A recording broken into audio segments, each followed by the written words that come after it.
কোথায় গেছিলে তুমি? তুমি কখন এলে? রোজ যেমন আসি। তোমার দেরি হলো কেন? কোথায় গিয়েছিলে? আমি না একটু পায়েলের সাথে শপিং করতে গিয়েছিলাম, তাই একটু দেরি হয়ে গেল। তুমি চা খেয়েছো? দাঁড়া, চা খাই। সত্যি করে বল, কোথায় গেছিলি? আমি পায়েলের সাথে ছিলাম। কতবার ফোন করেছি তোকে, ধরিসনি কেন? কার সাথে ছিলিস? আমি র্যাপিডোতে ছিলাম, তাই তোমার ফোনটা ধরতে পারিনি। সত্যি করে বল, অফিসে কারোর সাথে কোনো চক্কর চলছে তাই না? তুমি পায়েলকে জিজ্ঞাসা করে দেখো না।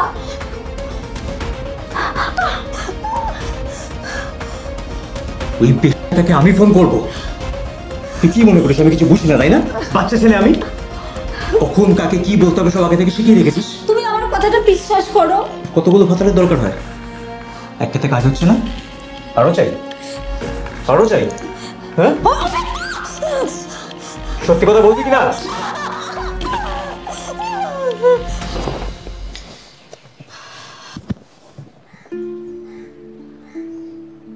হাতটা ছাড়ো, আমার দেরি হয়ে যাচ্ছে। বলছি তো সরি, আর কখনো এরকম হবে না। আমাকে আরেকটা লাস্ট সুযোগ দাও, আর কখনো হবে না, প্রমিস। এটা নিয়ে কতবার প্রমিস করলে মনে আছে? ছাড়ো। কি করবো বলো, মাঝে মধ্যে মাথাটা এতটাই গরম হয়ে যায় যে আমি নিজেকে কন্ট্রোল করতে পারি না। যাক, সব বাদ দাও। শোনো না, আজকে অফিসের পর আমরা কোথাও একটা যাই। কোথায় যাবে তুমি বলো? কোথাও যাব না আমি।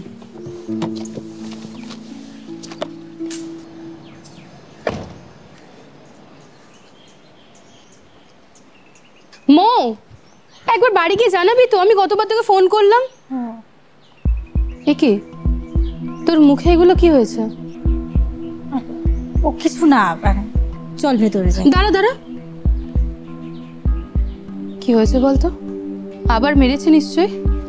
পায়েল, স্বামী স্ত্রীর মধ্যে একটু এরকম ঝগড়াঝাটি হয়। ঝগড়াঝাটি মানে?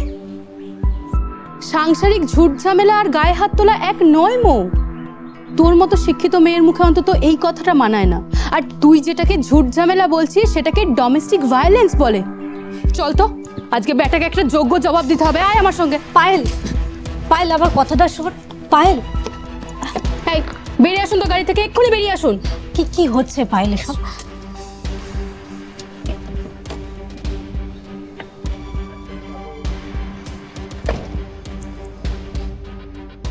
এ কি অবস্থা করেছেন ওর? আপনার লজ্জা করেন না নিজের বউয়ের গায়ে এভাবে হাত তুলতে? আপনি কি মনে করেন বিয়ে করা বউ বলে যা খুশি তাই করবেন? ও নিজে কিছু বলে না বলে আপনাকে কেউ কিছু বলবে না? না মানে আসলে আসলে কি, আসলে কি বলুন? মাথা গরম ছিল, কাজ নিয়ে ফ্রাস্ট্রেটেড ছিলেন? যাই থাকুক না কেন, ওর গায়ে হাত দেওয়ার অধিকার আপনাকে কে দিয়েছে? আপনি কি মনে করেন মাথা শুধু পুরুষদেরই গরম হয়? আমাদের মাথা নেই? একদিন আপনাকে ঘুরিয়ে দিলে আপনার মেয়ে লিগো সেটা নিতে পারবে তো? পায়েল, কি হচ্ছে? তুই চুপ কর। আর কতদিন এইভাবে মুখ বুজে সবকিছু সহ্য করবি? তুই মান আর না মান, তোর হাজবেন্ড একজন অত্যন্ত টক্সিক আর অ্যাবিউজিভ লোক, যে দিনের পর দিন তোকে মেন্টালি ফিজিক্যালি টর্চার করে যাচ্ছে, আর তুই সেগুলো মুখ বন্ধ করে সহ্য করে যাচ্ছিস।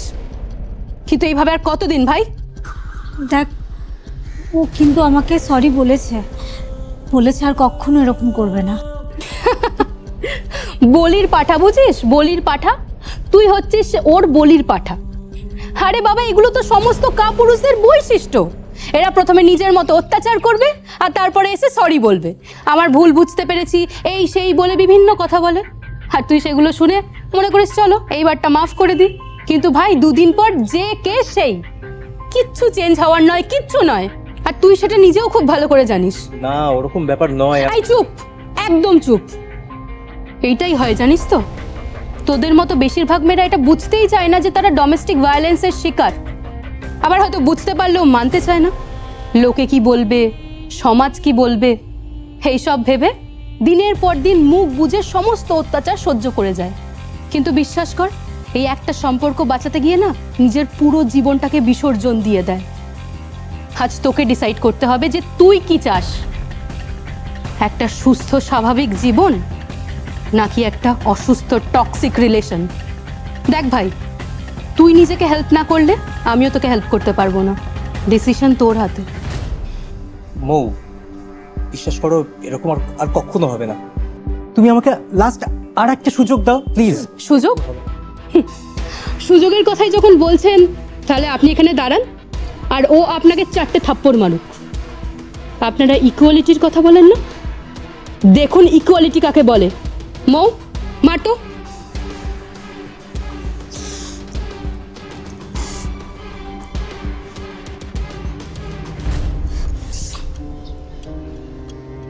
ও চাইলেই আপনাকে চটটা মারতে পারতো, কিন্তু মারলো না কেন জানেন?